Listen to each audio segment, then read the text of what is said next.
तो इस तरीके से हम देख पा रहे हैं कि जो हमने कहा था इस वीडियो में सिखाने के लिए, है ना, वो हमने सिखा दिया यहाँ पे कि पहले श्रेणी क्रम और समांतर क्रम क्या होता है ये बताया गया, और उसके बाद श्रेणी क्रम में अगर कोई प्रतिरोध है उसको जोड़ना सिखाया गया। समांतर क्रम में कोई प्रतिरोध लगे हैं तो उनको कैसे जोड़ा जाए, ठीक है।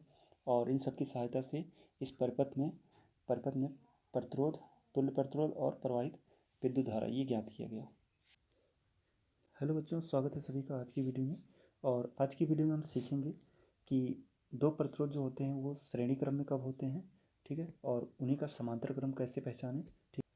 और साथ ही हम जानेंगे कि जब दो प्रतिरोध श्रेणी क्रम में लगे होते हैं तो उनका तुल्य प्रतिरोध कैसे निकालते हैं, ठीक है। और ऐसे ही दो प्रतिरोध अगर समांतर क्रम में है तो उनका तुल्य प्रतिरोध कैसे निकालते हैं, ठीक है। जो परिपथ दिया गया है इस परिपथ में तुल्य प्रतिरोध कैसे ज्ञात करें, और साथ ही विद्युत धारा, ठीक है।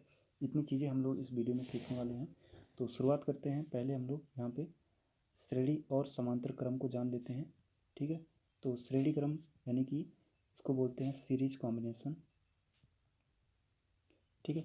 तो पहले ये जान लेते हैं कि सीरीज कॉम्बिनेशन कब होगा। तो अगर कहीं पे दो प्रतिरोध इस तरीके से लगे हैं, ये मान लिया दो प्रतिरोध इस तरीके से R1 और R2, ठीक है। तो अब यहाँ से देखेंगे कि जो धारा यहाँ से मान लिया I फ्लो हो रही है ना, तो जो धारा यहाँ पे R1 में जा रही है वही आगे बढ़ रही है R2 में भी, ठीक है। तो ऐसे में कहेंगे कि जब धारा जो है डिवाइड नहीं हो रही है, किसी दो ब्रांच में नहीं जा रही, सेम एक ही ब्रांच में जा रही है, तो ऐसे में कहेंगे ये श्रेणी क्रम है। और इसका जो तुल्य प्रतिरोध होगा वो R1 प्लस R2 इस फार्मूले से निकाला जाएगा, ठीक है। अगर मान लो यहाँ पे तीन प्रतिरोध होते, चार होते, तो उन्हीं को आगे प्लस करते चले जाते हैं, ठीक है। और दूसरा अब आता है समांतर क्रम,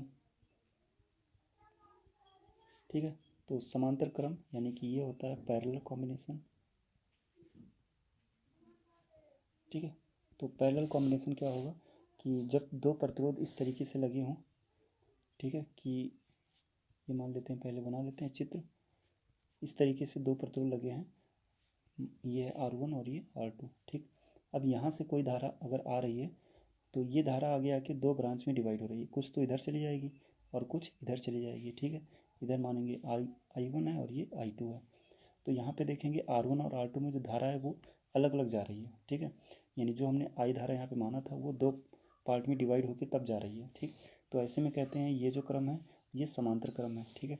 और इनका जो तुल्य प्रतिरोध निकालते हैं R टोटल, ठीक है, वो इस फार्मूले से आ जाएगा R1 और इंटू में R2 डिवाइड में R1 प्लस R2, ठीक है।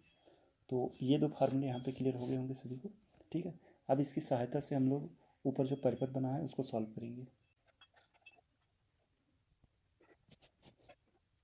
देखेंगे ये जो 6 और 6 उनके दो प्रतिरोध लगे हैं, ये जो हैं कैसे हैं, समांतर क्रम में, ठीक है।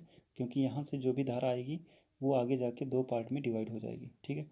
तो यहीं से सॉल्व करना शुरू करते हैं।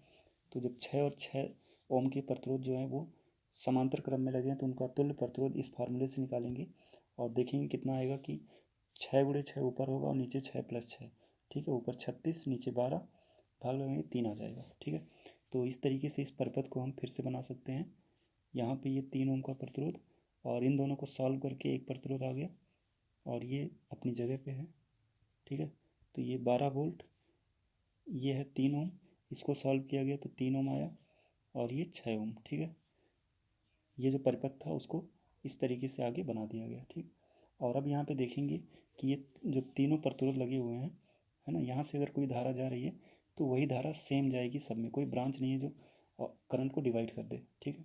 तो ऐसे में कहेंगे ये सभी जो हैं ये ये सभी प्रतिरोध जो हैं वो श्रेणी क्रम में लगे हैं। और श्रेणी क्रम में जोड़ने का तरीका वैसे सिंपल ऐड कर लेते हैं, ठीक है। तो अब इस परिपथ को हम फिर से बना सकते हैं। यहाँ से इन सब को जोड़ के एक बना दिया जाए, ठीक है।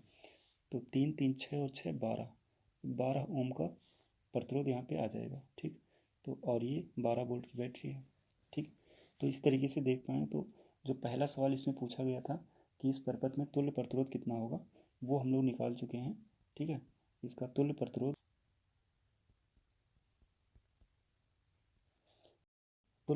आ चुका है 12 ओम, ठीक है। और अब दूसरा प्रश्न, इस परिपथ में प्रवाहित विद्युत धारा, ठीक है। तो धारा का फार्मूला I बराबर होता है V/R, ठीक है। तो B यहाँ पे 12 वोल्ट है और R जो है टोटल अभी आया है ये 12 ओम, ठीक है। डिवाइड करेंगे तो ये आ जाएगा 1 एम्पियर।